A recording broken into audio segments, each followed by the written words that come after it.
शिवाय नमस्ते एवं दोस्तों, आज की वीडियो में जानेंगे मासिक शिवरात्रि कब है, क्या पूजा विधि है, क्या करना चाहिए क्या नहीं करना चाहिए मासिक शिवरात्रि पर और क्या उपाय करने चाहिए। सभी चीज़ें इस वीडियो में बताऊंगी। किस चीज़ का ध्यान हमें भूल कर भी नहीं करना चाहिए। वीडियो के लास्ट तक बने रहिएगा। अच्छी लगे तो लाइक सब्सक्राइब जरूर कर लीजिएगा, जिससे आगे वीडियो मिलती रहे। कमेंट में हर हर महादेव जरूर लिखिएगा। दोस्तों, मासिक शिवरात्रि पर देवों के देव महादेव और पार्वती जी की पूजा करने से साधक की सभी मनोकामनाएं पूरी होती हैं। साथ ही भगवान शिव की कृपा से घर में सुख समृद्धि भी आती है। अविवाहिता लड़कियां शीघ्र विवाह मनचाहे वर पाने के लिए भी मासिक शिवरात्रि का व्रत भगवान शिव और माँ पार्वती की पूजा करती हैं। दोस्तों, ऐसी मान्यता है कि भक्तजनों को शिवजी पर चढ़ाए जाने वाले प्रसाद को नहीं खाना चाहिए, ग्रहण नहीं करना चाहिए, क्योंकि इससे दुर्भाग्य आता है। ऐसा करने से धनहानि बीमारियां भी आपको लग सकती हैं। रात के दौरान आपको एकाग्रता के साथ भगवान शंकर का ध्यान और पूजा करने में सक्षम होना चाहिए, जिससे आधी रात का समय शिवलिंग पूजा के लिए सबसे अच्छा माना जाता है। रात के समय ही जो होता है प्रदोष का पूजा भी होती है और हमारे शिवरात्रि की पूजा भी अच्छी मानी गई है। मतलब शिवरात्रि की पूजा भी इस दिन होती है शाम के समय ही। और मासिक शिवरात्रि पर दान क्या नहीं करना चाहिए। मासिक शिवरात्रि पर आपको दाल चावल गेहूं का दान भूल कर भी नहीं करना चाहिए। ऐसा करने से अन्न की कमी आपके घर में हो सकती है।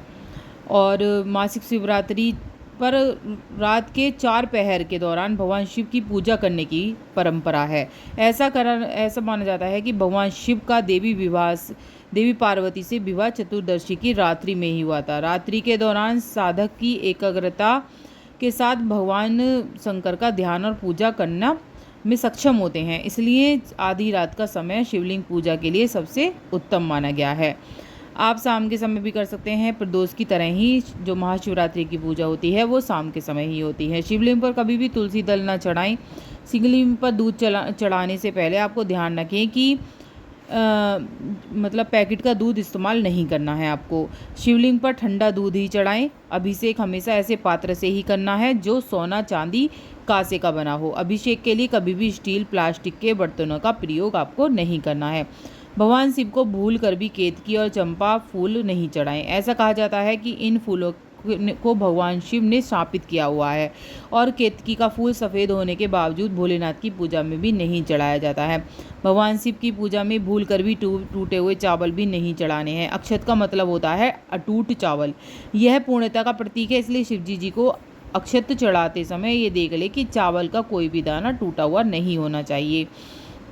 इन चीज़ों का आपको विशेषकर ध्यान रखना है। अब सुन लेते हैं महाशिवरात्रि की कथा। दोस्तों, कथा के बाद और भी अच्छी आपको जानकारी दूंगी, बने रहिएगा। और कथा सुनने से जो होता है हमारा दुर्भाग्य दूर होता है और समस्त मनोकामनाएं पूरी होती हैं। आप व्रत ना रखें, लेकिन कथा आपको जरूर सुननी चाहिए, कोई सा भी व्रत पड़ रहा हो। तो सुनते हैं महाशिवरात्रि या शिवरात्रि की कथा, मासिक शिवरात्रि की। दोस्तों, क्या हुआ था, प्राचीन काल में एक शिकारी था जो जानवरों का शिकार करके अपने कुटुंब का पालन पोषण करता था। एक रोज वह जंगल में शिकार के लिए निकला, लेकिन दिन भर भाग दौड़ पर भी उसे कोई शिकार प्राप्त नहीं हुआ। वह भूख प्यास से व्याकुल होने लगा। शिकार की बाट निहारता निहारता वह एक तालाब के किनारे बेल वृक्ष पर अपना पड़ाव बनाने लगा। बेल वृक्ष के नीचे शिवलिंग था जो बेल पत्रों से ढका हुआ था। शिकारी को इस बात का बिल्कुल भी ज्ञान नहीं था। पड़ाव बनाते बनाते उसने जो टहनियाँ तोड़ी वे सइयों से शिवलिंग पर जा गिरी। शिकार की राह देखता देखता वह बिलम पेड़ में से पत्ते तोड़ तोड़ कर शिवलिंग पर अर्पित करता गया। दिन भर भूखे प्यासे शिकारी का व्रत भी हो गया और शिवलिंग पर बेलपत्र भी चढ़ गए। इस तरह वह अनजाने में किए गए पुण्य का भागी बन गया। रात्रि का एक पहर व्यतीत होने पर एक गर्भणी मृगी तालाब पर पानी पीने आई। शिकारी ने धनुष पर तीर चढ़ाकर ज्यों ही प्रतिज्ञा खींची। मृगी बोली, शिकारी मुझे मारो मत, मैं गर्भणी हूँ और शीघ्र ही प्रसव करूँगी। तुम एक साथ 2 जीवों की हत्या करोगे जो ठीक नहीं है। मैं अपने बच्चे को जन्म देकर शीघ्र ही तुम्हारे पास वापस आ जाऊँगी, तब तुम मुझे मार लेना। शिकारी को हिरनी सच्ची लगी। उसने तुरंत प्रतिज्ञा ढीली कर दी और मृगी झाड़ियों में लुप्त हो गई। कुछ समय उपरांत एक और मृगी उधर से निकली। शिकारी बहुत खुश हुआ कि अब तो शिकार मिल गया। समीप आने पर उसने धनुष का बाण चढ़ाया। मृगी ने विनम्रता निवेदन किया कि हे शिकारी, मैं थोड़ी देर पहले ही ऋतु से निर्वत हुई हूँ, कामातुर विहरणी हूँ, अपने प्रिय की खोज में भटक रही हूँ। मैं अपने पति से मिलकर शीघ्र ही तुम्हारे पास आ जाऊंगी। शिकारी ने उसे भी जाने दिया। 2 बार अपने शिकार को उसने स्वयं खो दिया था। उसका माथा ठनका, वह चिंता में पड़ गया। रात्रि का आखिरी पहर बीत रहा था। तभी एक अन्य मृगी अपने बच्चों के साथ उधर से निकली। शिकारी के लिए एक स्वर्ण अवसर था। उसने धनुष पर तीर चढ़ाने में देर न लगाई। वह तीर छोड़ने ही वाला था कि मृगी बोली, हे शिकारी, मैं इन बच्चों को पिता के हवाले कर कर लौट आऊंगी, इस समय मुझे मत मार। शिकारी हंसा और बोला, सामने आए शिकार को छोड़ दूं, ऐसा मूर्ख नहीं। इससे पहले मैं 2 बार अपना शिकार खो चुका हूँ। मेरे बच्चे भूख प्यास से तड़प रहे होंगे।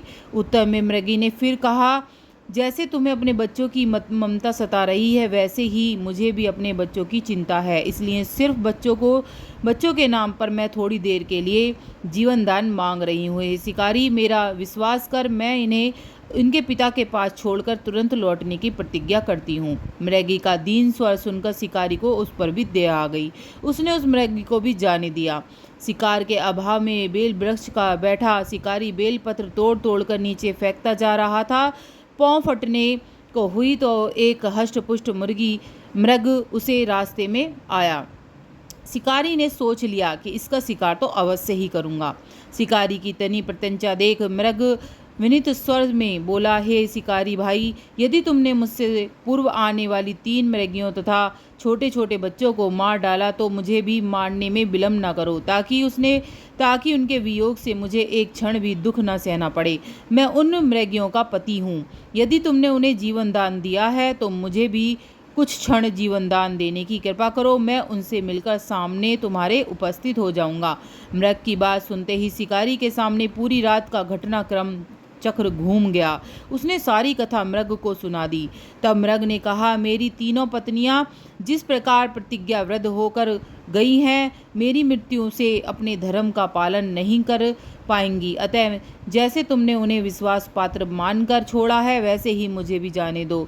मैं उन सबके साथ तुम्हारे सामने शीघ्र ही उपस्थित होऊंगा। उपवास, रात्रि जागरण और शिवलिंग पर बेलपत्र चढ़ने से शिकारी का हिंसक हृदय निर्मल हो गया था।